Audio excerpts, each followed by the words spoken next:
Hello everybody, this is Jyoti Deshwal and I welcome you all again to another lecture for CA Foundation Business Economics Mission 15 series. आज इस class के अंदर we are going to take up chapter number 6 के questions MCQs.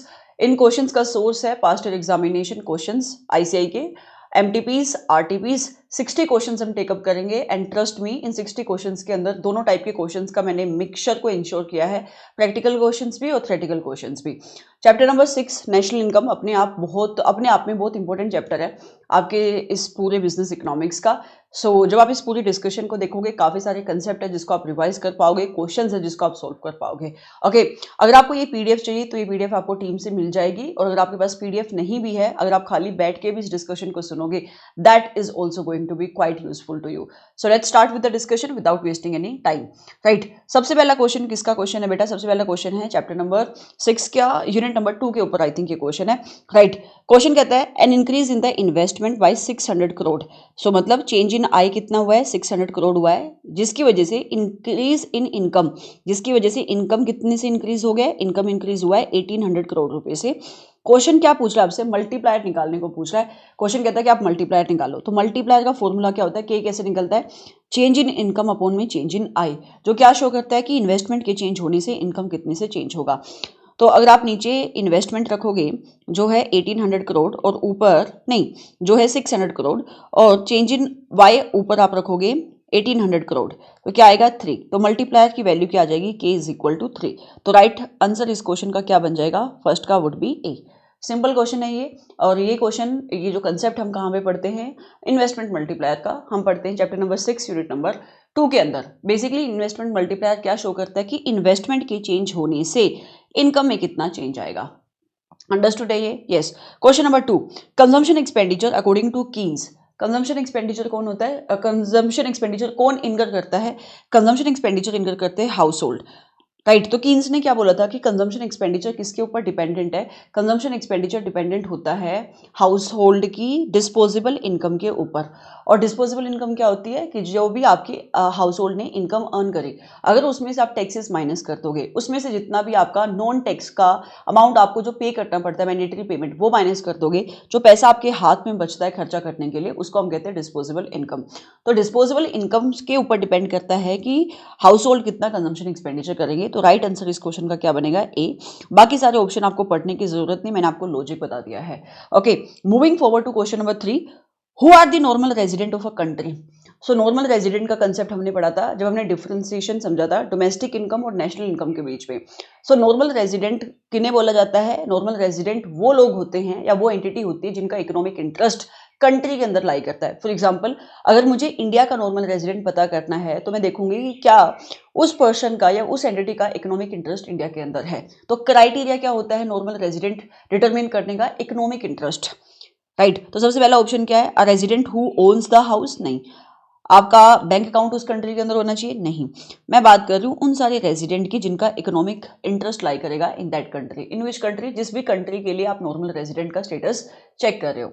तो यहाँ पे criteria क्या होगा? Economic interest. सिंपल क्वेश्चन है। यस।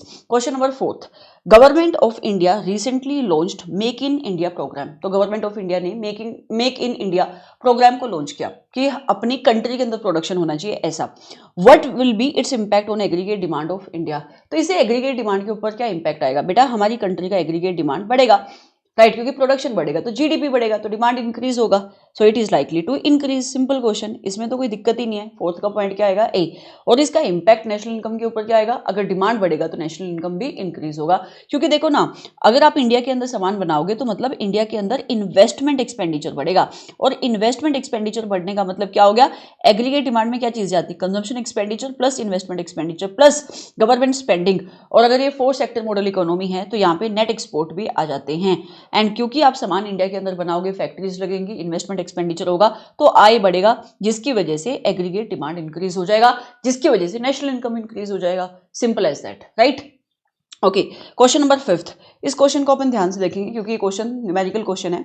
ओके, क्वेश्चन क्या कह रहा है? सपोज इन अ कंट्री, मान लेते हैं कि किसी कंट्री के अंदर इन्वेस्टमेंट इंक्रीज होती है बाय 100 करोड़। सो इन्वेस्टमेंट का अमाउंट नहीं है ये, इंक्रीज इन इन्वेस्टमेंट दिया हुआ है कितना? Change in I is equal to 100 crore.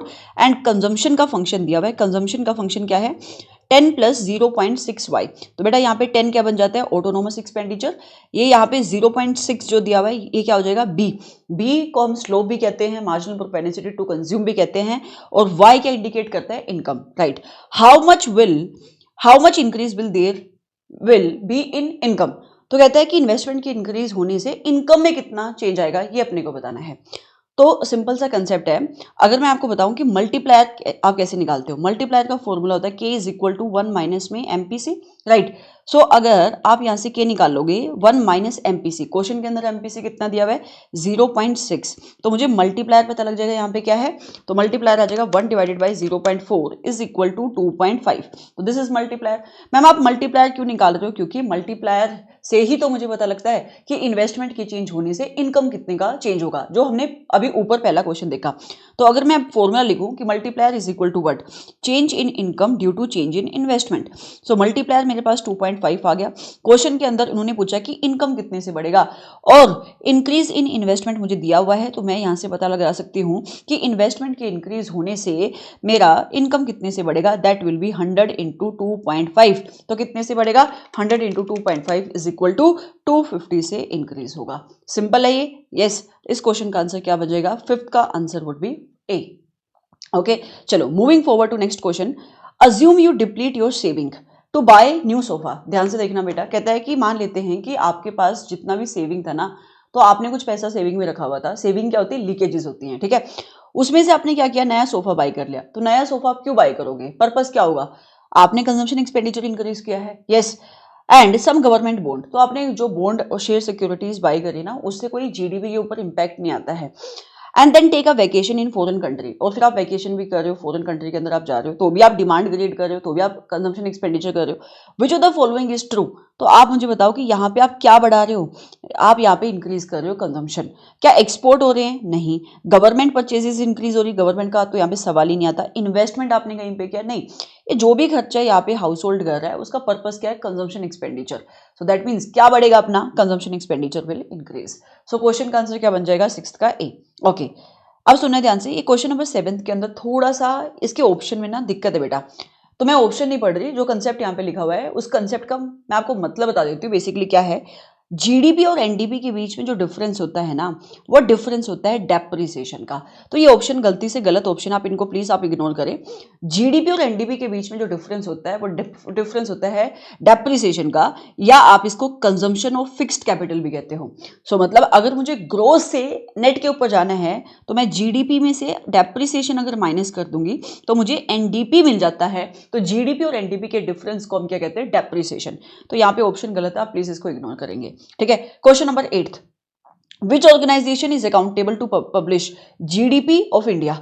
So GDP का जो डाटा होता है, वो मैं सेंट्रल की बात कर रही हूँ, उसको कौन पब्लिश करता है, नेशनल इनकम की बात कर रही हूँ, स्टेट की बात नहीं कर रही। तो उसको पब्लिश करने की रिस्पॉन्सिबिलिटी होती है सीएसओ की। इनको हम क्या बोलते हैं, सेंट्रल स्टैटिस्टिकल ऑफिस। ये जो आपका चैप्टर नंबर 6 यूनिट नंबर 1 का जो पहला कंसेप्ट है, वहां से क्वेश्चन है, ठीक है। किसकी रिस्पॉन्सिबिलिटी होती है, सीएसओ की रिस्पॉन्सिबिलिटी होती है। डन है ये, यस। क्वेश्चन नंबर 9 को हम देखेंगे, अगेन प्रैक्टिकल क्वेश्चन है। क्वेश्चन नंबर 9 कहता है कि अगर जीडीपी डिफ्लेटर दिया हुआ बेटा, 2020 का जीडीपी डिफ्लेटर कितना है, मैं यहाँ पे लिख लेती हूँ, ईयर 2020 का जीडीपी डिफ्लेटर है 140.57, एंड ऐसे ही ईयर 2021 का जीडीपी डिफ्लेटर कितना है 157.13। इन्फ्लेशन रेट निकालने को पूछ रहा है आपको, बताओ कि इन्फ्लेशन कितना हुआ है 2021 के अंदर। तो अगर मुझे इन्फ्लेशन निकालना है ना, इन्फ्लेशन रेट निकालने का फॉर्मूला क्या होगा, यहाँ पे इन्फ्लेशन रेट निकालने का फॉर्मूला बहुत सिंपल है कि जो 2021 का जीडीपी डिफ्लेटर है, उसमें से आप 2020 का जीडीपी डिफ्लेटर माइनस कर दो, नीचे 2020 का डिफ्लेटर रखो, इनटू में 100। तो यहां से क्या मिल जाएगा अपने को, यहां से मिल जाएगा इन्फ्लेशन रेट। तो 2021 का जीडीपी डिफ्लेटर कितना है 157.13 माइनस 140.57 डिवाइडेड बाय 140.57 इनटू में 100। इसको अगर आप सोल्व करोगे तो देख लेते हैं कितना आ रहा है ये आएगा 157.13 माइनस 140.57 डिवाइडेड बाय 140.57 इंटू में 100। सो एक बार आप इसको मुझे दोबारा से सोल्व करने दो। 150 गलत किया, 157.13 माइनस 140.57 डिवाइडेड बाय 140.57 इंटू 100। तो ये आ रहा है बेटा 11.78। तो कितना आ जाएगा, inflation rate is equal to 11.78। तो 9th का आंसर क्या बन जाएगा, 9th का answer would be C. Simple question है ये। तो हमने जीडीपी डिफ्लेटर का कंसेप्ट कहाँ पे पढ़ा था, चैप्टर 6 यूनिट नंबर 1 के अंदर। और जीडीपी डिफ्लेटर क्या काम करता है, जीडीपी डिफ्लेटर काम करता है जो आपका नॉमिनल जीडीपी है, उस नॉमिनल जीडीपी में से इन्फ्लेशन को बाहर निकालने का, और इसको यूज करके हम नॉमिनल जीडीपी से रियल जीडीपी कंप्यूट कर पाते हैं। ओके, चलो आगे बढ़ेंगे क्वेश्चन नंबर 10th की तरफ। क्वेश्चन नंबर 10th क्या कह रहा है, which one is included in national income. आपको बताना है कि इसमें से नेशनल इनकम में क्या आता है। ट्रांसफर पेमेंट या ट्रांसफर अर्निंग आती है नहीं, क्योंकि नेशनल इनकम या जीडीपी के अंदर कोई भी ऐसी चीज नहीं आती जिससे कोई भी डायरेक्ट प्रोडक्शन नहीं होता। ऐसे ही अगर आप कोई भी शेयर को खरीदते हो, बॉन्ड को खरीदते हो, आप सेल करते हो, that is also not part of GDP. Black money भी नहीं आएगा, क्योंकि ब्लैक मनी ऐसी ट्रांजेक्शन है जो इलीगल नेचर की ट्रांजेक्शन है, ये नॉन रिपोर्टेड ट्रांजेक्शन है। और हमने इसको पढ़ा था कि जो भी नॉन रिपोर्टेड ट्रांजेक्शन होती हैं, इलीगल नेचर के ट्रांजेक्शन होते हैं, वो जीडीपी में नहीं आता। तो जीडीपी में क्या नहीं आएगा, और जीडीपी में नहीं आएगा तो मतलब नेशनल इनकम के अंदर नहीं आएगा। तो क्या चीजें आएंगी, इसमें से कुछ भी नेशनल इनकम का हिस्सा नहीं बनेगा। तो क्वेश्चन का आंसर क्या बन जाएगा, 10th का डी बनेगा। ठीक है, question number 11th, mixed income of self employed का मतलब क्या होता है। सो हमने क्या अंडरस्टैंड किया था कि कुछ जो प्रोफेशनल्स होते हैं, जैसे कि चार्टर्ड अकाउंटेंट्स हो गए या अदर प्रोफेशनल्स हो गए, सो उनकी इनकम का बाइफर्फिकेशन करना पॉसिबल नहीं होता है। जैसे कि अगर आप एक बिजनेसमैन की बात करोगे तो हम वहाँ पे बाइफर्फिकेशन कर पाते हैं कि अगर उसने कोई बिल्डिंग रेंट पे ली है तो रेंट कितना वो पे करता है, अपने एम्प्लॉयज को वेजेस कितना पे कर रहा है, that is compensation of employees, capital के ऊपर इंटरेस्ट कितना पे किया, तो वो हम बाइफर्फिकेट कर पाते हैं। लेकिन जब आता है सेल्फ एम्प्लॉयड का कंसेप्ट, तो वो अपने घर पे ही काम करता है, तो कितना उसका रेंट का अमाउंट बनेगा वो आप डिफ्रेंशिएट नहीं कर पाओगे। वो खुद अपनी सर्विसेज भी देखता है, हो सकता है कि उसने अपने घर वालों की कोई सर्विसेज यूज करी है, तो वेजेस एक्चुअल में कॉम्पनसेशन ऑफ एम्प्लॉयज कितना वो आप नहीं डिटरमाइन कर पाओगे। तो जब हम सेल्फ एम्प्लॉयड का इनकम लेते हैं नेशनल इनकम के अंदर, है ना, तो हम मिक्स्ड अमाउंट ले लेते हैं, राइट। तो आपसे क्वेश्चन यही पूछता है कि mixed income of self employed का मतलब क्या हुआ, कि वो नेट प्रॉफिट जो सेल्फ एम्प्लॉयड ने रिसीव करे, नहीं बेटा, वो वेजेस जो उसने रिसीव करी नहीं, हम ना यहाँ पे कंबाइंड फैक्टर पेमेंट ले लेते हैं विच आर नॉट डिस्टिंग्विशेबल। मतलब क्या हुआ कि अगर ये सेल्फ एम्प्लॉयड ना होता तो मैं फैक्टर की पेमेंट कैसे लेती, कि जितना कॉम्पनसेशन ऑफ एम्प्लॉयज है या जितना RIP है, जिसको हम कहते हैं रेंट, इंटरेस्ट, प्रॉफिट, इसको मैं अलग अलग से लेती हूँ। लेकिन सेल्फ एम्प्लॉयड के केस में ये पॉसिबल नहीं है डिटरमिन कर पाना, तो हम एक कंबाइंड अमाउंट ले लेते हैं फॉर द फैक्टर पेमेंट। उसको मैं क्या कहती हूँ, mixed income of self employed. Done है ये, यस। आगे चलेंगे। Keynes believe that an economy में attain equilibrium level of output. So equilibrium level of output, equilibrium level of output मतलब जिस पॉइंट के ऊपर, जिस आउटपुट के ऊपर इक्विलिब्रियम मीट हो जाता है, उसको हम कहते हैं इक्विलिब्रियम लेवल ऑफ आउटपुट, है ना। और इक्विलिब्रियम कब अचीव होगा, जब aggregate demand is equal to aggregate supply होता है। और एग्रीगेट सप्लाई को हम 45 डिग्री लाइन भी कहते हैं, इसको हम ऐसे भी कह सकते हैं कि जहाँ पे एग्रीगेट डिमांड और ये जो 45 डिग्री की लाइन एक दूसरे को इंटरसेक्ट करती है, राइट, तो वहाँ पे इक्विलिब्रियम मीट हो जाता है। और जो उस इक्विलिब्रियम के पॉइंट के कोरेस्पोंडेंस जो आउटपुट होती है, उसको हम कहते हैं इक्विलिब्रियम लेवल ऑफ आउटपुट। तो कीन्स ने ऐसा बोला था, और ये थ्योरी प्रूफ हमने करी थी यूनिट नंबर 2 के अंदर, कि जो इक्विलिब्रियम है ना, वो किसी भी पॉइंट के ऊपर मीट हो सकता है। मतलब जरूरी नहीं कि जब इकोनॉमी के अंदर फुल एम्प्लॉयमेंट होगी तो ही इक्विलिब्रियम मीट होगा, राइट। तो मतलब जब फुल एम्प्लॉयमेंट नहीं भी है तो भी इक्विलिब्रियम अचीव हो सकता है। So equilibrium can be achieved below the full employment level of output as well, right. So right answer क्या बनेगा इस क्वेश्चन का, 12th का बी बनेगा। मतलब जो इक्विलिब्रियम है, जब इकोनॉमी में फुल एम्प्लॉयमेंट है रिसोर्सेज की, तो भी अचीव हो सकता है और उससे पहले भी अचीव हो सकता है। ओके, क्वेश्चन नंबर 13, ये क्वेश्चन आप ध्यान से देखना। एक फार्मर है, उन्होंने वीट बेचे मिलर को, ठीक है, कितने के, 600 के, और मिलर ने फिर फ्लोर बेच दिया आगे। तो मतलब आपने सबसे पहले गेहूं दिया आगे, जो चक्की में गेहूं से आटा बनाते हैं, और वो गेहूं का वैल्यू कितना था, 600 का। फिर उसके बाद उस मिलर ने उसे आटा बना के बेकर को बेच दिया 800 रुपये का, और बेकर ने ब्रेड बना के कंज्यूमर को बेच दिया 1300 रुपये का। तो मतलब अगर मैं टोटल वैल्यू एडिशन देखूं कि इस प्रोसेस के अंदर टोटल वैल्यू एडिशन कितना हुआ है, तो बेटा सबसे पहले 600 रुपये हुआ, फिर 600 से 200 रुपये इसने ऐड किया, फिर 500 रुपये आगे ऐड हुआ, मतलब टोटल 1300 रुपये का वैल्यू एडिशन है। आप चाहो तो ये वैल्यू ऑफ आउटपुट बन गया अपना यहाँ पे, ठीक है, ये 1300 रुपये। तो क्वेश्चन पूछता है कि टोटल वैल्यू एडिड कितना हुआ है, तो 1300 रुपये हुआ है, लेकिन जब मैं वैल्यू एडिड मेथड के थ्रू GVA एट MP निकालती हूँ, ग्रोस वैल्यू एडिड जिसे हम कहते हैं, तो इसमें से हम क्या माइनस करते हैं, इंटरमीडिएट कंजम्पशन। सो बेटा जितना भी आपका इनपुट का वैल्यू था, जो कितना था 1300 में से 600, वो आप माइनस कर दोगे तो क्या निकल जाएगा, टोटल वैल्यू एडिशन कितना हुआ है। तो प्रोसेस के अंदर आपने टोटल वैल्यू एडिशन कितना किया है, 700 किया है। ठीक है, तो ये इस क्वेश्चन का आंसर बनेगा 13th का सी। चले आगे। Yes, question number 14th, which investment is made without any reference to level of income और प्रॉफिट। ऐसी इन्वेस्टमेंट को हम क्या कहते हैं, जो इन्वेस्टमेंट डिपेंड नहीं करती इनकम के ऊपर, या फिर जो इन्वेस्टमेंट डिपेंड नहीं करती प्रॉफिट के ऊपर। ऐसी इन्वेस्टमेंट को हम कहते हैं autonomous investment, which is independent on income, right. तो इसको हम क्या कहते हैं, this kind of investment is known as autonomous investment. तो इस क्वेश्चन का आंसर क्या बनेगा, इस क्वेश्चन का आंसर बनेगा 14th का बी।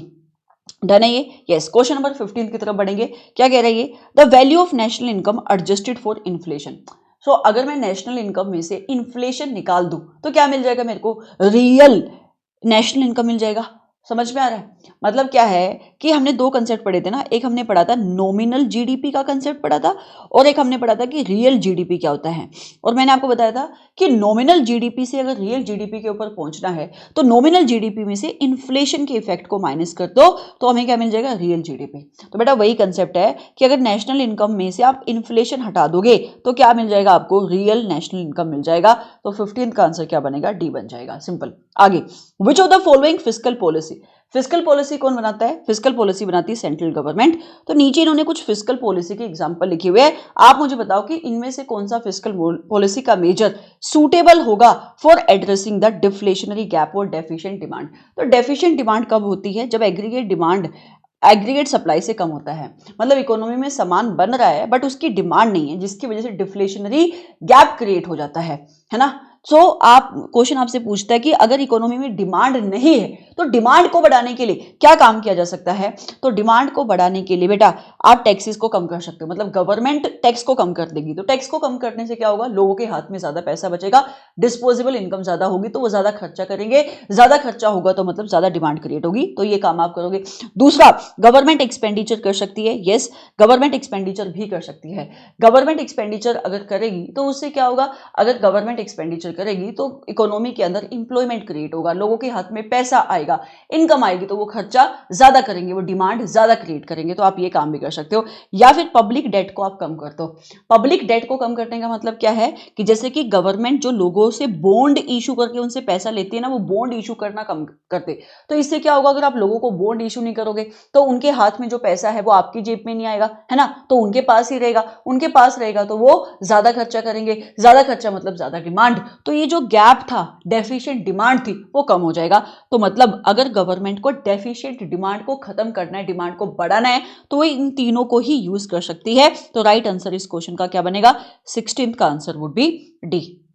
डन है ये। यस, चलो अब हम बढ़ेंगे क्वेश्चन नंबर 17 की तरफ। क्वेश्चन नंबर 17 भी न्यूमेरिकल क्वेश्चन है। एक बार क्वेश्चन देख लेते हैं। क्वेश्चन क्या कहता है, what is the value of investment multiplier. फिर से ये के निकालने को कह रहा है और सेविंग फंक्शन दिया हुआ है। ऊपर जो हमने पढ़ा वो कंजम्पशन फंक्शन था, यहाँ पे सेविंग फंक्शन है बेटा। तो सेविंग फंक्शन के अंदर ये क्या बन जाता है, मेरा एमपीएस बन जाता है 0.2, राइट। जब हमने कंजम्पशन फंक्शन पढ़ा तो इसको हम क्या कह रहे थे, इसको हम कह रहे थे एमपीसी, और सेविंग फंक्शन के अंदर ये क्या बन जाएगा, एमपीएस बन जाएगा, that is marginal propensity to save. और मार्जिनल प्रोपेंसिटी टू सेव क्या शो करता है कि आपके इनकम के बढ़ने से सेविंग कितने से बढ़ता है। ओके, सो अब यहाँ पे मल्टीप्लायर क्या होता है, मल्टीप्लायर होता है 1 अपॉन में 1 माइनस एमपीसी, राइट। या इसको मैं ऐसे भी लिख सकती हूँ कि 1 माइनस एमपीसी क्या होता है, 1 minus MPC is equal to MPS. तो मतलब अगर मुझे मल्टीप्लायर की वैल्यू निकालनी तो क्या आ जाएगा, k is equal to 1 upon में एमपीएस। तो मतलब यहाँ पे आप डिवाइड कर दो, 1 अपॉन में एमपीएस कितना दिया हुआ है 0.2, तो 1 डिवाइडेड बाई 0.2, तो ये कितना बन जाएगा 5।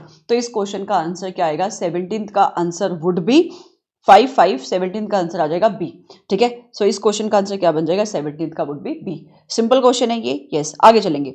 What could be the cause of increase in demand. तो बेटा कहते हैं इकोनॉमी के अंदर एग्रीगेट डिमांड बढ़ रहा है तो उसका रीजन क्या होगा। उसका रीजन होता है कि गवर्नमेंट कैसे काम कर रही है, उसका रीजन होता है मार्केट कैसे काम कर रही है, नहीं, उसका रीजन होता है कि कंज्यूमर कैसे बिहेव करते हैं।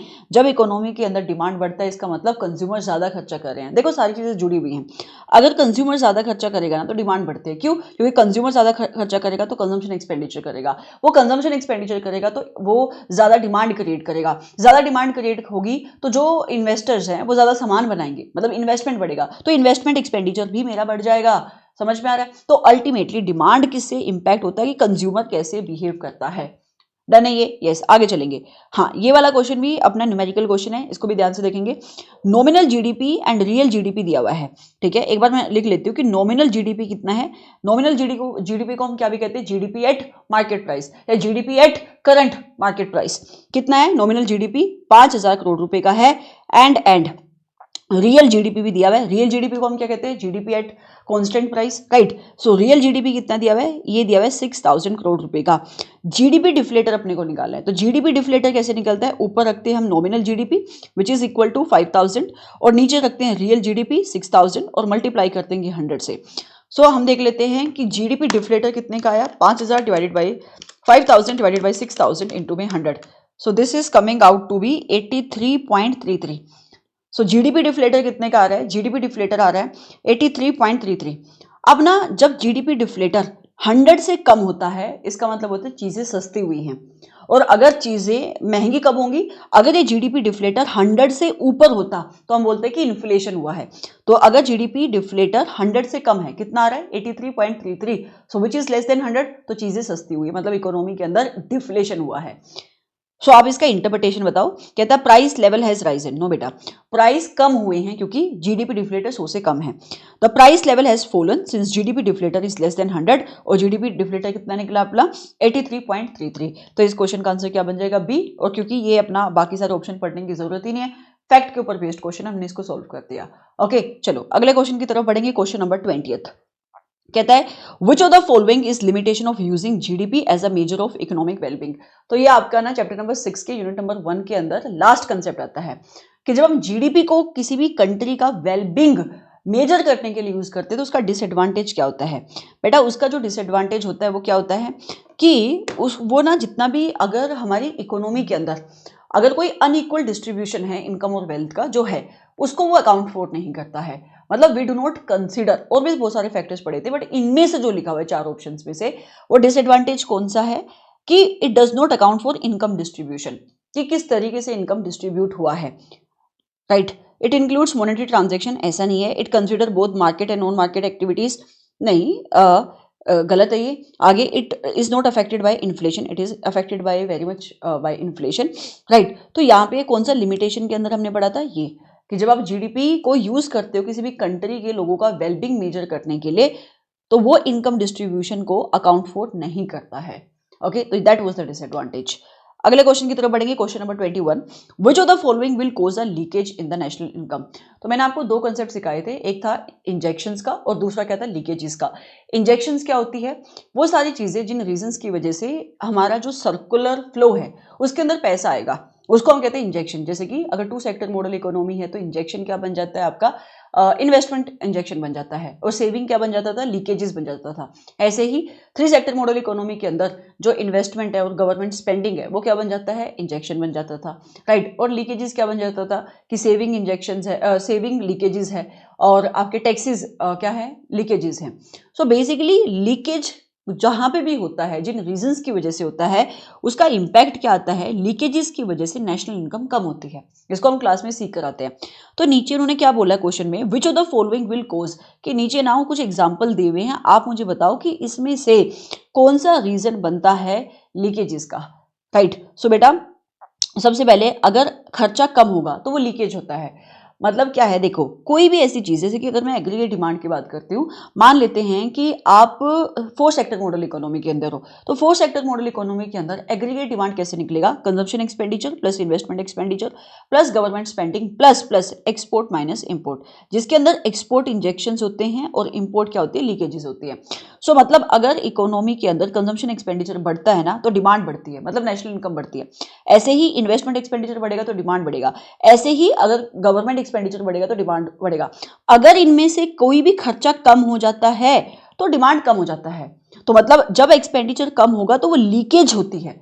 और एक्सपेंडिचर कम क्यों होगा? जैसे कि अगर आप 100 रुपए कमाते हो और 100 रुपए में से आपने कंजम्पशन एक्सपेंडिचर किया 80 रुपए और 20 रुपए की सेविंग कर ली, तो बेटा सेविंग क्या बन जाती है? लीकेज बन जाती है। तो आपने खर्चा कम किया ना, क्योंकि आपको सेव करना था। आपको समझ में आ रहा है ये कैसे लिखा हुआ है कि एक्सपेंडिचर कम होगा तो वो लीकेज होती है, राइट। सो ये पहला ऑप्शन बनेगा। दूसरा, इंपोर्ट भी अपनी लीकेजेस ही होती हैं, तो इंक्रीज इन दी इंपोर्ट, अगर इंपोर्ट बढ़ेगा तो लीकेजेस बढ़ेगी। तो इस क्वेश्चन का आंसर क्या बन जाएगा? Both A and C, right. तो मैंने कोशिश करी जितना हम यहाँ पे कंसेप्ट को डिस्कस कर सकते हैं लीकेजेस का। ऑल्दो लीकेजेस और इंजेक्शंस के लिए मैंने आपको क्लास में एक चार्ट बनाया हुआ था कि 2 sector model economy, 3 sector model economy और 4 सेक्टर मॉडल इकोनॉमी, इन सभी सेक्टर के इन सभी मॉडल के अंदर किन चीजों को हम लीकेजेस बोलते हैं और किन चीजों को हम इंजेक्शंस बोलते हैं। डन है ये? यस। आगे चलेंगे अगले क्वेश्चन की तरफ। अगला क्वेश्चन भी प्रैक्टिकल क्वेश्चन है, न्यूमेरिकल क्वेश्चन है। क्वेश्चन कहता है per capita income. Okay, question क्या है? Per capita income in country Y is increased from. Simple question है बेटा, इंक्रीज इन इनकम दिया हुआ है, पहले आप इंक्रीज इन इनकम निकालो। इंक्रीज इनकम कितना आ जाएगा? 65,000 माइनस 50,000, तो इंक्रीज इन इनकम कितना आया? Change in y is equal to 15,000। While consumption, change in c कितना आ रहा है? चेंज इन सी 18,000 नहीं 48,750 माइनस 37,500। सो इंक्रीज इन सी आ रहा है 11,250। Calculate the spending multiplier. Spending multiplier समझ रहे हो? स्पेंडिंग मल्टीप्लायर के निकालने को कह रहा है, बट के निकालने के लिए मुझे क्या निकालना पड़ेगा? सबसे पहले मुझे निकालना पड़ेगा यहाँ पे एमपीसी। तो अब एमपीसी निकालो। एमपीसी क्या होता है कि इनकम के चेंज होने से कितना आपका कंजम्पशन एक्सपेंडिचर चेंज हो रहा है।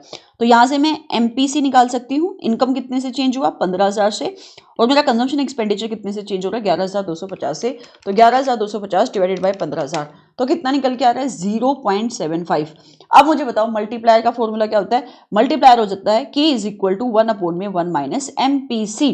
तो क्या आ जाएगा? के इज इक्वल टू 1 माइनस 0.75, तो 1 डिवाइडेड बाय 0.25, तो कितना निकल के आएगा?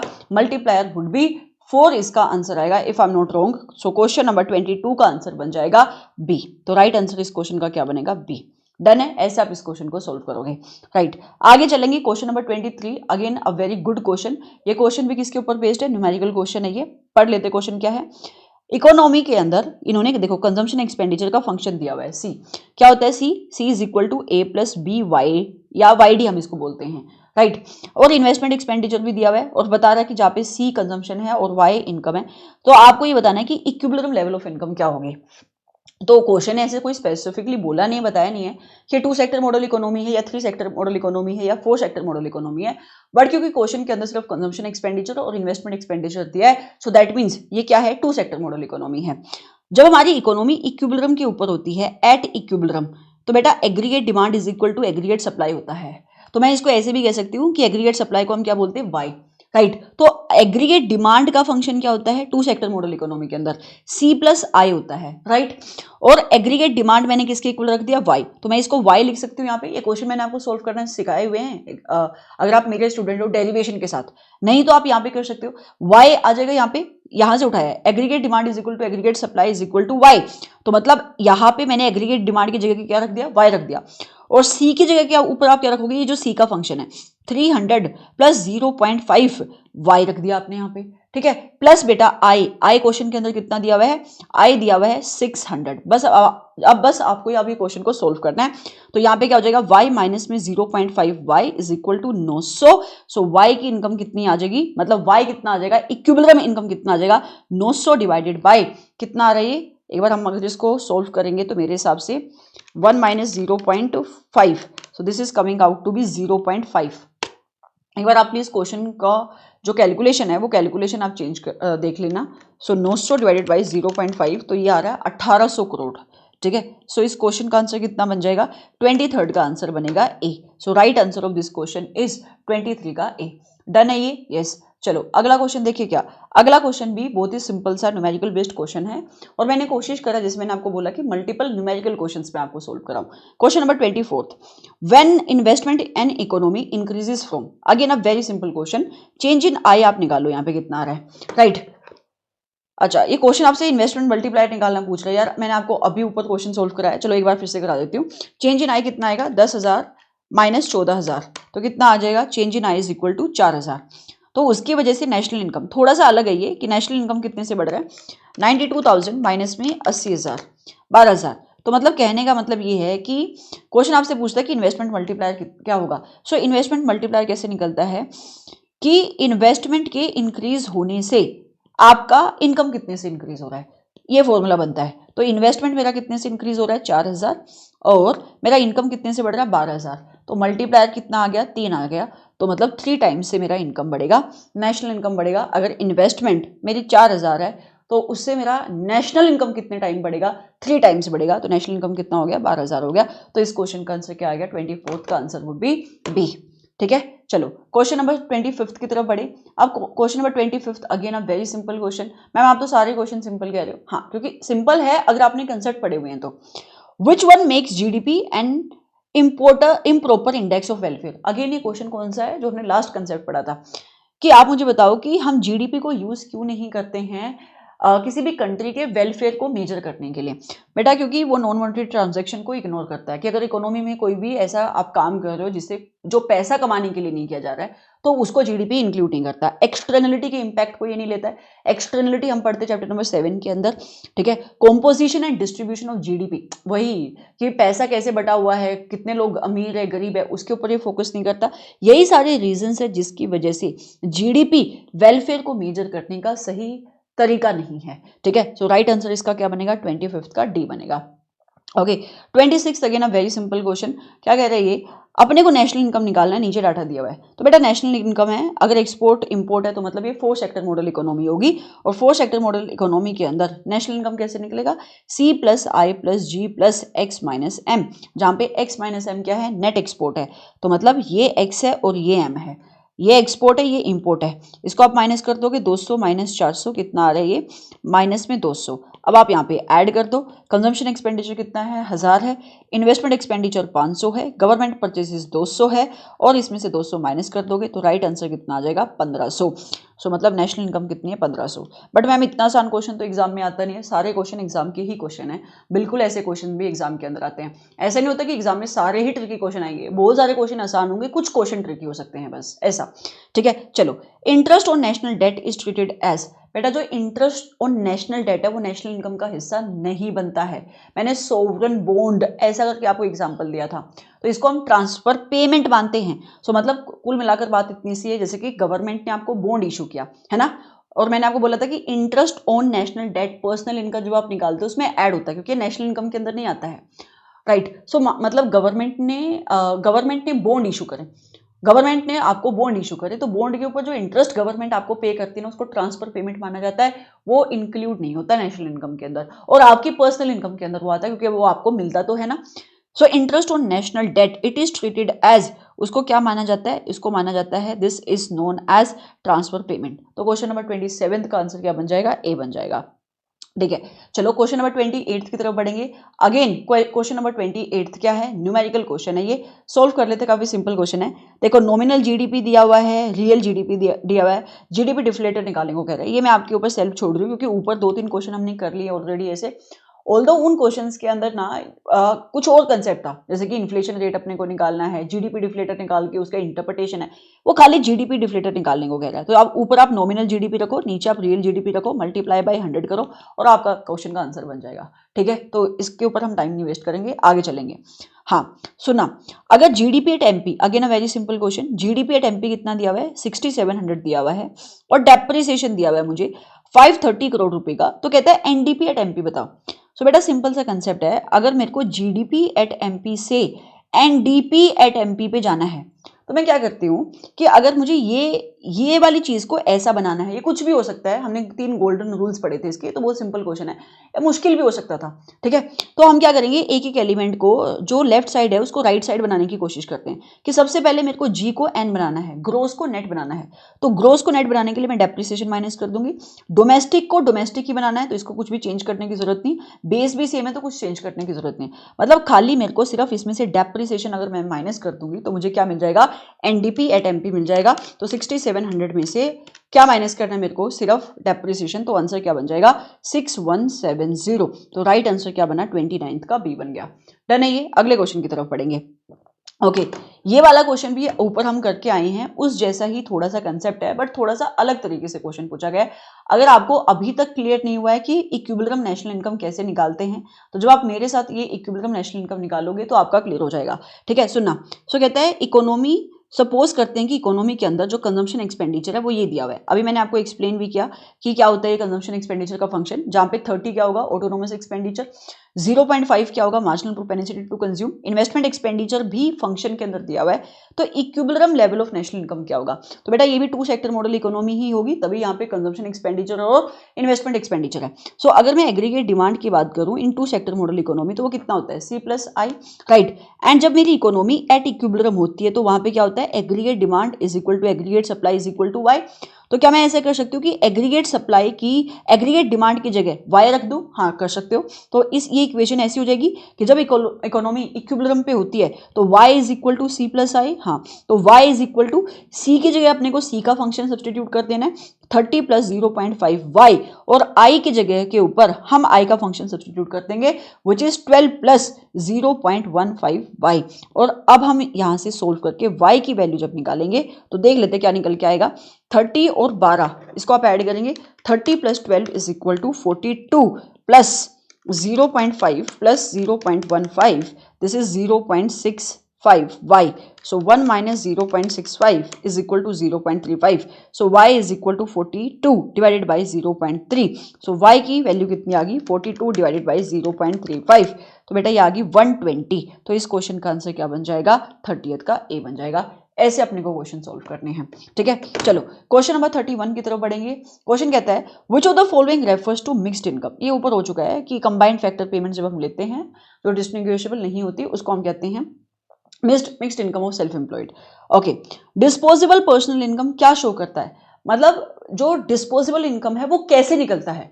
डिस्पोजेबल इनकम होता है जितना भी इनकम अर्न किया हाउस होल्ड ने, उसमें से जो भी उसको टैक्सेस पे करने थे वो टैक्सेस उन्होंने पे कर दिए, राइट। एंड जितना भी उनका जो भी कंपलसरी पेमेंट थी वो पे करने के बाद जो पैसा उनके पास बचा खर्चा करने के लिए, है ना, या सेव करने के लिए, उसको मैं डिस्पोजेबल इनकम कहती हूँ, राइट। तो 32 का आंसर क्या बनेगा, द इनकम जो इंडिविजुअल्स के पास बची फॉर कंजम्पशन और सेविंग, मतलब जो पैसा आपके पास बचा या तो खर्चा करने के लिए या जिसमें से आप अपना पैसा बचाओगे उसको मैं डिस्पोजेबल इनकम कहती हूँ। ठीक है, ratio between nominal GDP and real GDP. अब ये आपसे निकालने को नहीं बोल रहा, ये पूछ रहा कि अगर मैं आपको ये फॉर्मूला दे दूं नॉमिनल जीडीपी अपॉन में रियल जीडीपी तो ये क्या बनेगा, this is called as GDP deflator. ठीक है, सो इसको हम क्या बोलते हैं, gross domestic product deflator, GDP deflator. Okay, आगे चलेंगे। Which of the following is not the limitation of computation of national income. तो नीचे ना कुछ चीजें लिखी हुई हैं, ये भी हमने कंसेप्ट पढ़ा था कि नेशनल इनकम को कंप्यूट करने की कुछ लिमिटेशंस है। आपको ये बताना है कि इसमें से लिमिटेशन क्या नहीं है। बेटा ट्रांसफर पेमेंट का इशू आता है, हाँ। ड्यूरेबल गुड्स की सर्विसेज का इशू आता है जब हम नेशनल इनकम कंप्यूट करते हैं, इसका लॉजिक मैंने आपको बताया था क्लास के अंदर। डिस्ट्रीब्यूशन ऑफ इनकम, बट ये वाला जो था ना quality improvement due to technological innovation, right, कि अगर आपकी कंट्री के अंदर टेक्नोलॉजिकल इंप्रूवमेंट हो रही है जिसकी वजह से क्वालिटी इंप्रूव हो रही है, so that becomes the limitation for computation of national income, no, so that is not the limitation. तो सिंपल क्वेश्चन है फ्रॉम द कंसेप्ट। आगे question number 35, which method measure the contribution of. तो हमने ना national income निकालने के अलग अलग मेथड देखे थे, जैसे कि वैल्यू एडिट मेथड देखा था, फिर हमने इनकम मेथड देखा था, एक्सपेंडिचर मेथड देखा था। 3 मेथड हमने अंडरस्टैंड करे थे नेशनल इनकम को कंप्यूट करने के। क्वेश्चन कहता है आप ये बताओ कि वो कौन सा मेथड होता है इन तीनों मेथड में से जहां पे हम कॉन्ट्रीब्यूशन लेते हैं ईच प्रोड्यूसिंग एंटरप्राइज की in the domestic territory over an accounting period by consolidating production of each industry less intermediate purchases. तो मतलब कि जितने भी आप डिफरेंट इंडस्ट्रीज है उन इंडस्ट्रीज ने जितना वैल्यू एडिशन किया है ना वो कौन से मेथड के अंदर हम लेते हैं और उसमें से आप इंटरमीडिएट कंजम्पशन माइनस कर देते हैं। तो कितना सिंपल क्वेश्चन है, that method is called as value added method. क्योंकि वैल्यू एडिट मेथड के अंदर आप जो ग्रोस वैल्यू एडिट है वो निकालते कैसे हो, जितना भी आपका वैल्यू ऑफ आउटपुट है ना उसमें से अपन इंटरमीडिएट कंजम्पशन माइनस कर देते हैं तो वो क्या मिल जाता है, ग्रोस वैल्यू एडिट। तो वो मेथड कौन सा होता है, वैल्यू एडिट मेथड। और अभी हमने ऊपर एक क्वेश्चन सोल्व भी किया था, न्यूमेरिकल क्वेश्चन। सो क्वेश्चन का आंसर क्या बनेगा, 35 का बी बनेगा। चलो question number 36, 3 sector model economy के अंदर और 3 सेक्टर मॉडल इकोनॉमी को हम क्या भी कहते हैं, this is also known as closed economy. और इसको क्लोज्ड इकोनॉमी इसलिए कहा जाता है क्योंकि यहाँ पे कोई भी फॉरेन सेक्टर नहीं होता है, लिखा भी हुआ है neglecting the foreign sector. What are the component of aggregate demand? 3 sector model economy के अंदर बेटा एक होता है हाउस होल्ड, एक होता है बिजनेस सेक्टर और एक होता है गवर्नमेंट, राइट। हाउस होल्ड इनकर करते हैं कंजम्पशन एक्सपेंडिचर, बिजनेस करता है इन्वेस्टमेंट एक्सपेंडिचर और गवर्नमेंट करती है गवर्नमेंट एक्सपेंडिचर। तो ये 3 चीजें होती है, सी, आई और जी। तो कंजम्पशन एक्सपेंडिचर, इन्वेस्टमेंट एक्सपेंडिचर और गवर्नमेंट स्पेंडिंग। तो क्वेश्चन का आंसर क्या बन जाएगा? 36 का सी बन जाएगा। ठीक है, क्वेश्चन नंबर 37। कीन्स ने क्या बोला था? जो कीन्स ने थ्योरी दी थी इनकम और एम्प्लॉयमेंट की, कि नेशनल इनकम किसके ऊपर डिपेंड करता है? बेटा कीन्स ने जो भी बोला है ना वो डिमांड को लेकर बोला है। तो कीन्स ने बोला था कि इनकम और एम्प्लॉयमेंट आपका किसके ऊपर डिपेंड करेगा, कि इकोनॉमी के अंदर एग्रीगेट डिमांड कितनी है, it is dependent upon the aggregate effective demand. So मतलब कीन्स ने ऐसे बोला था कि अगर आपकी इकोनॉमी के अंदर इफेक्टिव डिमांड कम होता है तो नेशनल इनकम कम होता है, एम्प्लॉयमेंट कम होता है एंड वाइस वर्सा। ओके, आगे चलेंगे। Question number 38। What are the phases included in circular flow of income? 3 phases आते हैं सर्कुलर फ्लो ऑफ इनकम के अंदर और इन्हीं 3 फेजेस से 3 मेथड निकलते हैं नेशनल इनकम को कंप्यूट करने के लिए। पहला फेज क्या होता है? प्रोडक्शन फेज, है ना। दूसरा फेज क्या होता है? Distribution phase. प्रोडक्शन फेज से मेथड कौन सा आता है? Value added method. Distribution phase जब लोगों को इनकम मिलती है तो इनकम मेथड। और तीसरा डिस्पोजिशन, जब उस इनकम से वो खर्चा करते हैं, मतलब एक्सपेंडिचर मेथड। तो ये 3 मेथड कहां से निकलते हैं? 3 फेजेस होते हैं सर्कुलर फ्लो ऑफ इनकम के। तो ये आपके 3 फेजेस आ गए। ठीक है, so this is going to be the answer. Question number 39। अभी हमने ऊपर देखा कि अगर नेशनल इनकम की रिस्पॉन्सिबिलिटी की हम बात करें कि नेशनल इनकम से जुड़ा हुआ डाटा कौन कंप्यूट करता है, मैं जब बात कर रही हूँ सेंटर लेवल पे, तो ऊपर वो अथॉरिटी कौन सी आई थी? वो अथॉरिटी आई थी सीएसओ। लेकिन अगर यही काम स्टेट लेवल पे करना है तो क्वेश्चन पढ़ लेती हूँ। The state level estimates are typically prepared by state income units, जिसको हमने क्या बोला था? SIU of respective state. तो वो ऑर्गेनाइजेशन कौन से जो इस काम को करती है बेटा, उसको हम कहते हैं DESS, that is directorates of economics and statistics. Simple सा क्वेश्चन है ये। ठीक है, आगे चलेंगे। Question number 40th। ये अगेन न्यूमेरिकल क्वेश्चन है बट कोई मुश्किल क्वेश्चन नहीं है, क्वेश्चन काफी सिंपल है। क्वेश्चन क्या कह रहा है? What will be the total income? तो बेटा मेरे को टोटल इनकम मतलब वाई निकालने को कह रहा है। अगर एपीसी दिया हुआ है क्वेश्चन के अंदर तो कंजम्पशन दिया हुआ है। सो ईपीसी क्या होता है? कंजम्पशन का फंक्शन, कंजम्पशन टू वाई, मतलब आपकी इनकम के बढ़ने से खर्चा कितने का बढ़ेगा। जब मैं इनकम की बात करूं यहाँ पे दोबारा से बोलूंगी, सॉरी एपीसी क्या होता है? टोटल इनकम का रिलेशन टू टोटल कंजम्पशन, कि आपकी टोटल इनकम कितनी है उसमें से आप टोटल खर्चा कितने का करते हो। बढ़ने की बात नहीं हो रही यहाँ पे, वो एमपीसी बात करता है, राइट। सो यहाँ पे आपका टोटल इनकम कितने का दिया है वो आपको कंप्यूट करना है। एपीसी क्वेश्चन में कितने का दिया है? 0.45। ठीक है, तो कंजम्पशन क्वेश्चन में बता रहा है 900 है, तो अपने को खाली इनकम बतानी है। तो इनकम कितनी निकल के आ जाएगी? 900 डिवाइडेड बाई 0.45। तो right answer of this question is going to be 40th का बी, राइट। तो इसको हम एवरेज प्रोपेनिसिटी टू कंज्यूम कहते हैं। आगे, what will be the GDP at MP? तो मेरे को जीडीपी एट एमपी निकालने को कह रहा है on the basis of the following information. ठीक है, तो मेरे को जीएनपी एट एमपी दिया हुआ है, मुझे यहां से जीडीपी एट एमपी बनाना है। क्या मैं ये सही कह रही हूं? ठीक है, what will be the, yes बेटा मैं सही कह रही हूं। वो मुझे क्या कह रहा है कि आपको जीडीपी एट एमपी बनाना है when in the question is given. तो ग्रोस को मेरे को चेंज करने की जरूरत नहीं है क्योंकि ग्रोस तो ऑलरेडी दिया हुआ है। हाँ, नेशनल से अगर मेरे को डोमेस्टिक तक जाना है तो नेशनल से डोमेस्टिक तक जाने के लिए मुझे इसमें से NFIA माइनस करना पड़ेगा। ठीक है, तो GNP एट MP कितना था? 1100, और बाकी बेस भी सेम है, बेस नहीं चेंज करना। 1100 में से खाली मेरे को NFIA मतलब 200 माइनस कर देना है, तो 900 क्या आ जाएगा मेरे लिए? 900 would be GDP at MP। सो ये इस क्वेश्चन का आंसर बन जाएगा 900। सो 41 का आंसर क्या बनेगा? सी बनेगा। ठीक है, आगे चलेंगे क्वेश्चन नंबर 42 की तरफ। Which of the following is not a correct formula for NNP at MP? पहले मैं फॉर्मूला पढ़ूंगी फिर उसके बाद हम देखेंगे कि इसमें से कौन सा फॉर्मूला सही नहीं है NNP एट MP कंप्यूट करने का। सो बेटा सुनना, NNP एट MP, क्या मैं अगर GNP में से डेप्रिसिएशन माइनस कर दूंगी तो NNP आ जाएगा? यस, तो ये फॉर्मूला तो सही है, बट क्वेश्चन मुझसे पूछता है कि कौन सा फॉर्मूला सही नहीं है, तो ये सही है। आगे ऐसे ही, अच्छा थोड़ा सा गड़बड़ लिखा हुआ है यहाँ पे दोबारा से, कि ये कहता है कि अगर अपने को NDP एट MP दिया है और उसमें आप NFIA ऐड कर दोगे, राइट, तो क्या अपने को NNP एट MP मिल जाएगा? हाँ, तो मतलब ये भी फॉर्मूला सही है। ये गलत है, मतलब यहाँ पे क्या आना चाहिए? NDP एट MP आना चाहिए। ये ऑप्शन ऐसे होगा कि अगर आप एनडीपी एट एमपी में एनएफआई ऐड कर दोगे तो क्या मिल जाएगा, एनएनपी एट एमपी मिल जाएगा, ये भी ठीक है। एंड ये भी थोड़ा सा गड़बड़ है यहाँ पे, ये क्या है कि अगर अपने को एनएनपी एट एमपी तक पहुंचना है तो जीडीपी एट एमपी के अंदर एनएफआई ऐड कर दो और डेप्रिसिएशन माइनस कर दो। तो क्या ये बात भी सही है? यस।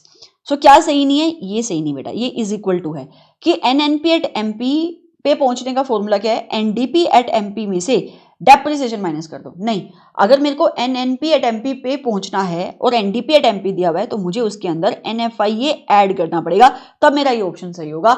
लेकिन अभी जो इन्होंने यहाँ पे दिया है वो ऑप्शन क्या है, वो ऑप्शन गलत है। सो यहाँ पे इनकरेक्ट ऑप्शन क्या होगा, ये इज इक्वल टू है, इनकरेक्ट ऑप्शन क्या हुआ, 42 का डी बन गया। सिंपल क्वेश्चन है। यस, आगे चलेंगे। अच्छा, एनएफआईए पॉजिटिव कब होता है, मैं आपको बताऊं, एनएफआईए पॉजिटिव तब होगा जब आपकी नेशनल इनकम ज्यादा है। एनएफआईए पॉजिटिव कब होगा, जब आपकी national income is more than domestic income. तो डोमेस्टिक इनकम के कंपैरिजन में जब नेशनल इनकम ज्यादा होती है, राइट। तो जब जीएनपी कम है, नहीं, जब जीएनपी ज्यादा है बेटा, यस, जब जीएनपी ज्यादा है, यस, तो मतलब बोथ बी एंड सी। तो जब आपकी नेशनल इनकम ज्यादा होती है, देखो यहाँ पे भी एन ज्यादा है और यहाँ पे भी एन ज्यादा है, तो तब हम बोलते हैं दैट एनएफआईए इज पॉजिटिव। ठीक है। Question number 44, GDP at MP, GDP at MP कैसे निकलता है, नीचे फॉर्मूला है, बताओ इसमें से कौन सा सही है। तो जीडीपी एट एफसी मैं लिख लेती हूँ, जीडीपी एट एफसी में अगर मैं एनआईटी ऐड कर दूंगी तो क्या मुझे मिल जाएगा, जीडीपी एट एमपी मिल जाएगा।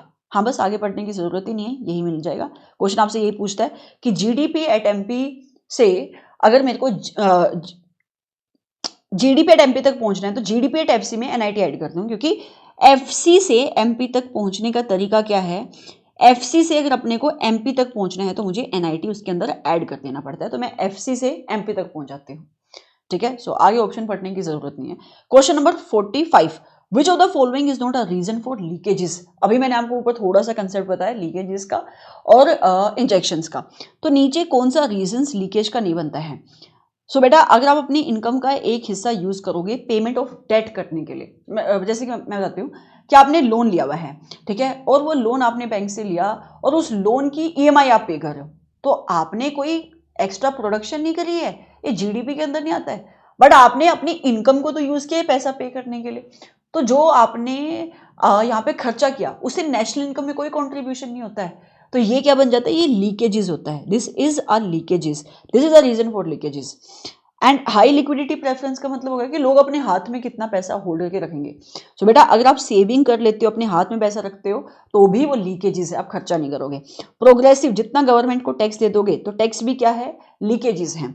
And distributed profit of corporation, बेटा जितना पैसा जैसे कि कोई कंपनी है उसने 100 रुपये कमाए और 100 रुपये में से 20 रुपये आपको बांट दे डिविडेंड के नाम पे, तो ये 20 रुपये क्या हो गए, डिस्ट्रीब्यूटेड प्रॉफिट ऑफ कॉर्पोरेशन। ये लीकेज नहीं है, क्योंकि अगर लोगों को पैसा मिलेगा, डिविडेंड मिलेगा, तो उनकी इनकम होगी, पर्सनल इनकम बढ़ेगी, और पर्सनल इनकम बढ़ेगी तो वो खर्चा ज्यादा करेंगे, तो उनका जो डिस्पोजेबल इनकम है वो बढ़ता है। खर्चा ज्यादा करेंगे मतलब क्या, डिमांड ज्यादा क्रिएट करेंगे, मतलब नेशनल इनकम बढ़ेगा, तो मतलब डिस्ट्रीब्यूटेड प्रॉफिट ऑफ कॉर्पोरेशन ये एक लीकेज का कारण नहीं होता है। This is not the reason for leakages.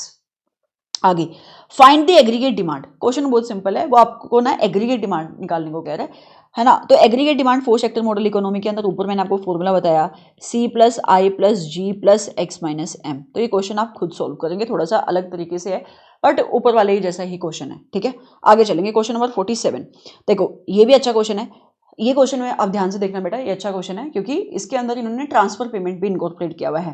Question number 47, consumption function दिया हुआ है, गवर्नमेंट एक्सपेंडिचर और टैक्स, गवर्नमेंट एक्सपेंडिचर और टैक्स दोनों की वैल्यू 150 है, इन्वेस्टमेंट एक्सपेंडिचर दिया हुआ है और टीआर दिया हुआ है। टीआर समझते हो, टीआर क्या होता है, टीआर है ट्रांसफर पेमेंट दी हुई 75 का, और कहते हैं इक्विलिब्रियम इनकम निकालो।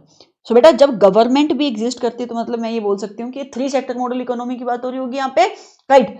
तो अगर मैं 3 सेक्टर मॉडल इकोनॉमी में बात करूं तो एग्रीगेट डिमांड क्या होता है, C + I + G, ये समझ में आ रहा है। एंड जब मेरी इकोनॉमी एट इक्विलिब्रियम होती है तो aggregate demand is equal to aggregate supply is equal to Y होता है। तो मैंने ऊपर भी एक आधे क्वेश्चन के अंदर इक्विलिब्रियम नेशनल इनकम निकालना हमने अभी क्वेश्चन सोल्व किया, बट वो 2 सेक्टर मॉडल इकोनॉमी के अंदर था, यहाँ पे गवर्नमेंट भी आ गई है।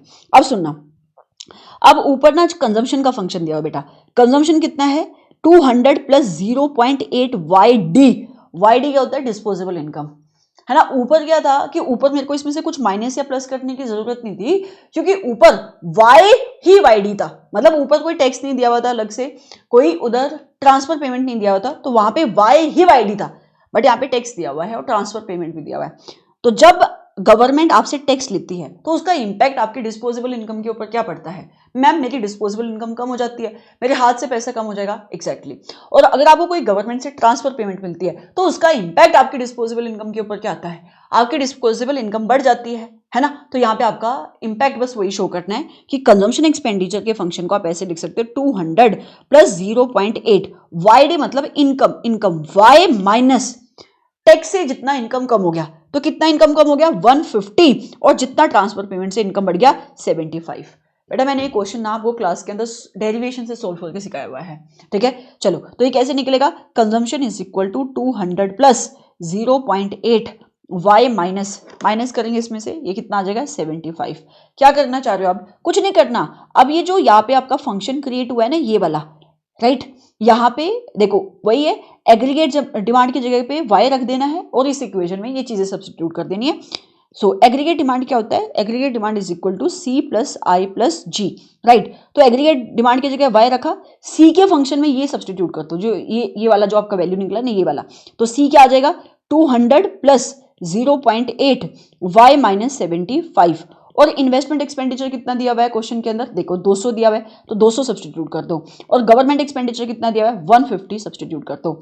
जब आप ये y इज इक्वल टू इस इक्वेशन को आप सोल्व करोगे ना, तो इस इक्वेशन को सोल्व करने के बाद y की वैल्यू जो निकल के आएगी वो मेरे हिसाब से एक बार सोल्व कर लेते चलो। y कितना निकल के आएगा? y is equal to 200 plus 0.80 y minus 75 plus 350, right. तो ये कितना आ जाएगा? y is equal to 200 plus 0.80 y minus 0.80 into 75, so ये बन जाएगा 60 प्लस 350, राइट। ऐसे क्वेश्चन सोल्व हो रहा है, तो मतलब y माइनस में 0.80 y इज इक्वल टू, अगर आप इस पूरे को सोल्व करते हो तो कितना आ रहा है 490 आ रहा है ये सोल्व करके। So 1 minus 0.80 0.2 y is equal to 490 upon में 0.20। सो मतलब इनकम की वैल्यू कितनी आ गई 490 divided by 0.20 is equal to 2450। तो राइट आंसर इस क्वेश्चन का क्या बनेगा? Right answer of this question is going to be B. हमने इससे भी कॉम्प्लिकेटेड क्वेश्चन क्लास के अंदर सोल्व करे हुए हैं। ओके चलो ये डन है, एक बार इसको मैं यहाँ पे पेज को क्लियर कर देती हूँ। यस ओके आगे बढ़ेंगे क्वेश्चन नंबर 48 की तरफ। A very normal question, simple question. Okay ये क्वेश्चन डन है ना। विच of the following is true for MPC? तो आपको एमपीसी के बारे में बताना है कि नीचे देखिए स्टेटमेंट में से कौन सी स्टेटमेंट सही है। सबसे पहले बेटा MPC is always greater than 1। MPC हमेशा 1 से कम होगा बट 0 से ज्यादा होगा, तभी हम बोलते हैं कि एमपीसी की वैल्यू 0 और 1 के बीच में लाई करती है। और उसका रीजन है एमपीसी 0 और 1 के बीच में क्यों लाई करता है? क्योंकि एमपीसी शो करता है relationship between increase in income and increase in consumption expenditure. क्या आपके इनकम के बढ़ने से खर्चा कितने से बढ़ेगा? तो अगर आपकी इनकम 1 से बढ़ेगी तो खर्चा 1 से नहीं बढ़ेगा, खर्चा उससे कम से बढ़ता है। तो हमेशा जो एमपीसी की वैल्यू होती है ना वो 1 से कम होती है बट 0 से ज्यादा होती है। तो 48 का आंसर बी बनेगा। ठीक है आगे चलेंगे 49th। इन्वेस्टमेंट मल्टीप्लायर क्या होता है बेटा? के हमने क्या निकाला था, बस वो थ्योरी में पूछ रहा है। के क्या है? चेंज इन y अपॉन में चेंज इन i, कि इन्वेस्टमेंट के बढ़ने से इनकम कितने से बढ़ेगा? Rate of change in investment due to increase in income, नहीं, rate of change in income due to increase in investment. So 49 का आंसर क्या बनेगा? 49 का आंसर बनेगा बी। ओके कि इन्वेस्टमेंट के इंक्रीज होने से इनकम कितने से इंक्रीज हो रहा है। Question number 50th। अगर डिमांड आउटपुट से कम है, डिमांड कम है और आउटपुट ज्यादा है, इसको हम डेफिशिएंट डिमांड कहते हैं। और डेफिशिएंट डिमांड जब होती है तो डिफ्लेशनरी गैप क्रिएट होता है। ठीक है आगे, a national gross domestic product GDP. बेटा जीडीपी 4 सेक्टर मॉडल इकोनॉमी के अंदर कैसे निकलता है? ऐसे, can be found out by summing the C plus I plus G plus X minus N. Simple है, ये बाकी सारे ऑप्शन पढ़ने की जरूरत नहीं है। GDP is criticised being inaccurate measure of welfare. तो एक और ऐसा ही क्वेश्चन है बट ये अपना थोड़ा सा ज्यादा बेटर क्वेश्चन है। क्योंकि बेसिकली क्या है कि जब आप वो पढ़ते हो ना कि कौन कौन से क्राइटेरिया आप यूज नहीं कर सकते या जीडीपी को आप क्यों यूज नहीं करते वेलफेयर को कंप्यूट करने के लिए, जब आप पढ़ते हो वो क्वेश्चंस आप देखते हो, वो पॉइंट्स आप जब देखते हो तो काफी सारे पॉइंट्स हैं, ठीक है। तो अब आपने इसके आई थिंक एक दो क्वेश्चन कर लिए, तो इसमें कभी गड़बड़ नहीं होगी, राइट। तो इसमें से हम क्यों यूज नहीं करते, आपको ये चूज करें इन पॉइंट में से जीडीपी को वेलफेयर इंडेक्स कंप्यूट करने के लिए किसी भी कंट्री का, क्योंकि अगर आप जीडीपी देखो ना तो वो लेजर टाइम को कंप्यूट नहीं कंसिडर नहीं करता। मतलब जीडीपी का मतलब है कि आपकी कंट्री के अंदर प्रोडक्शन कितनी हो रही है, तो ज्यादा प्रोडक्शन का मतलब है कि ज्यादा सामान बन रहा है, मतलब लोग ज्यादा काम कर रहे हैं, मतलब जो आपके आराम का टाइम है उसको ये कंसिडर नहीं करता, बात सही है। They do not account for all the changes in quality, तो आप क्वांटिटी की बात करते हो, प्रोडक्शन की बात करते हो, क्वालिटी की बात नहीं करते, ये भी बात सही है। एंड जो इकोनॉमिक एक्टिविटी आप कर रहे हो, जो सामान आप बना रहे हो, जिससे आप कह रहे हो कि जीडीपी बढ़ रहा है, जीडीपी बढ़ रहा है, बट उसका जो एडवर्स इंपैक्ट आता है इन्वायरमेंट के ऊपर, पोल्यूशन बढ़ता है, जिसको हम एक्सटर्नलिटी कहते हैं, उसको ये कंसिडर नहीं करता। तो मतलब हम जीडीपी को वेलफेयर कंप्यूट करने के लिए इसलिए यूज नहीं करना चाहते क्योंकि ये सारी चीजें जीडीपी अकाउंट फॉर नहीं करता है, ठीक है। तो राइट आंसर इसका क्या बनेगा, डी बन जाएगा। हाँ, डिस्पोजेबल इनकम कैसे निकलती है, फॉर्मूला ऊपर आया नहीं था बट मैंने आपको बताया है। पर्सनल इनकम में से अगर आप पर्सनल इनकम में से पर्सनल इनकम के अंदर से अगर आप इनडायरेक्ट टैक्सेस माइनस कर दोगे या फिर नॉन टैक्स की पेमेंट, जो भी आपको बेसिकली क्या है, जो भी ऐसी पेमेंट जो आपको करनी है जिससे आपके हाथ में पैसा कम बच रहा है वो माइनस कर दो, तो अपने को क्या मिल जाएगा, डिस्पोजेबल पर्सनल इनकम मिल जाएगा। अच्छा, अब ना क्वेश्चन नंबर 55 और क्वेश्चन नंबर 54 और 55 का जवाब आपको देना है। तो सबसे पहले वो जीडीपी डिफ्लेटर निकालने को कह रहा है 2022 का और 2023 का, और इन्फ्लेशन रेट निकालने को कह रहा है, ठीक है। ये क्वेश्चन ना मैंने जानबूझ के इधर इनकॉर्पोरेट किया है, अच्छा क्वेश्चन है, ये सेल्फ पे डाल दूँ। मैंने ऊपर ना 2 क्वेश्चन कराए आपको, है ना, अलग अलग जगह के ऊपर ये कंसेप्ट आए थे, तो ये क्वेश्चन आप खुद करोगे, राइट। तो अगर 2022 का आप जीडीपी डिफ्लेटर निकालोगे तो कैसे करोगे, ऊपर नॉमिनल जीडीपी रखना, नीचे रियल जीडीपी रखना, फिर ऐसे 2023 का जीडीपी डिफ्लेटर कैसे निकलेगा, 2023 का जीडीपी डिफ्लेटर कैसे निकलेगा, ऊपर ये वाला नॉमिनल जीडीपी, नीचे रियल जीडीपी, मल्टीप्लाई बाय 100।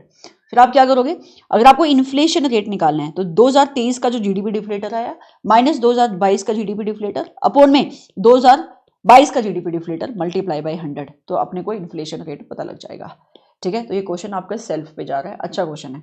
आगे, income received by household including NPISH, NPISH में क्या आता है, non profit institution serving household, तो उस इनकम को क्या बोलते हैं, जो टोटल इनकम आपके हाउस होल्ड और नपिश को मिलती है, that is called as received की बात करें बेटा, अर्नड की बात नहीं करें। रिसीव्ड में अर्न इनकम भी आ जाएगा, अनअर्नड इनकम भी आ जाएगा, दोनों, तो उस इनकम को हम कहते हैं that is called as personal income. तो 56 का आंसर क्या बनेगा, बी बनेगा, ठीक है। चलो, अच्छा ये बताना कि ये कहाँ पे आएगा, जोसेफ है, शू कंपनी ओन करते हैं यूएसए के अंदर, ठीक है। उन्होंने कोई प्रॉफिट अर्न किया तो उसका एक मैन्युफैक्चरिंग यूनिट इंडिया के अंदर लगा हुआ है, राइट। आप मुझे बताओ कि ये कहाँ पे आएगा, तो बेटा जोसेफ इंडिया का नॉर्मल रेजिडेंट नहीं है, बट वो जो इनकम अर्न हो रही है, जो मैन्युफैक्चरिंग यूनिट है, वो मैन्युफैक्चरिंग यूनिट कहाँ पे, इंडिया के अंदर है। तो मतलब अगर कोई प्रोडक्शन इंडिया के अंदर होती है, कोई सामान इंडिया के अंदर बन रहा है, प्लेस इंडिया है, तो वो हमारी इंडिया की जीडीपी में आ जाएगा। बट क्योंकि वो नॉर्मल रेजिडेंट इंडिया का नहीं है तो वो हमारी कंट्री की नेशनल इनकम में नहीं आएगा, वो यूएसए की जीएनपी में जाएगा। तो ये जो इनकम जोसेफ ने अर्न करी वो इंडिया की जीडीपी में आएगा, क्योंकि वो मैन्युफैक्चरिंग यूनिट इंडिया के अंदर है, बट वो यूएसए की जीएनपी के अंदर जाएगा। वो नेशनल इनकम किसकी बनेगा, यूएसए की बनेगा, क्योंकि जोसेफ इंडिया का नॉर्मल रेजिडेंट नहीं है।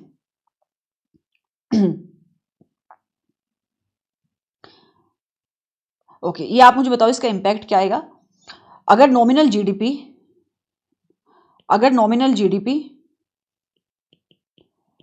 2015 का 5000 है और रियल जीडीपी कितना है 6700 है, जीडीपी डिफ्लेटर निकालो, कितना निकल रहा है 5000 अपॉन में 600 इंटू 100, तो 5000 डिवाइडेड बाई 6700 इंटू 100, 74 समथिंग आ रहा है if I am not wrong.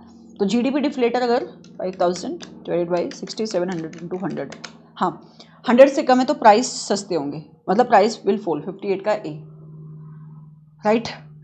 Question number 59, 3 sector model economy, ये क्वेश्चन आप सोल्व करोगे खुद। मैं आपको बताती हूँ, मैंने 4 क्वेश्चन आपको सोल्व करा दिए, इक्विलिब्रियम नेशनल इनकम निकालने के 3, ये थोड़ा सा अलग क्वेश्चन है, इसका आंसर मुझे मैं आपको बताऊं फिर आपके पास आंसर नहीं है। चलो इसका आंसर मैं बता दूँ, इसका आंसर ना ए है, ठीक है, और आपका आंसर मुझे पोस्ट करके अभी सोल्व करना है इसे। जब आप इस क्लास को देख रहे हो ना उसी टाइम पे आप इस क्वेश्चन को सोल्व करना। इसमें सिर्फ एक चीज अपने को ध्यान में रखनी है कि यहाँ पे सिर्फ टैक्स है और ट्रांसफर पेमेंट नहीं है। तो मतलब जब आप एग्रीगेट डिमांड निकालते हो तो एग्रीगेट डिमांड क्या होता है, aggregate demand is equal to C plus I plus g, है ना। और इक्विलिब्रियम के ऊपर aggregate demand is equal to aggregate supply is equal to y, और consumption function is equal to 80 plus 0.70 y d मतलब 0.70, वाई डी मतलब y minus tax. Transfer payment नहीं है यहाँ पे, तो ट्रांसफर पेमेंट तो जीरो है यहाँ पे, समझ में आ रहा है। तो ये तो अपने को लेना ही नहीं है, सिर्फ ये टैक्स के जगह के ऊपर अपने को ये 100 वैल्यू रखनी है।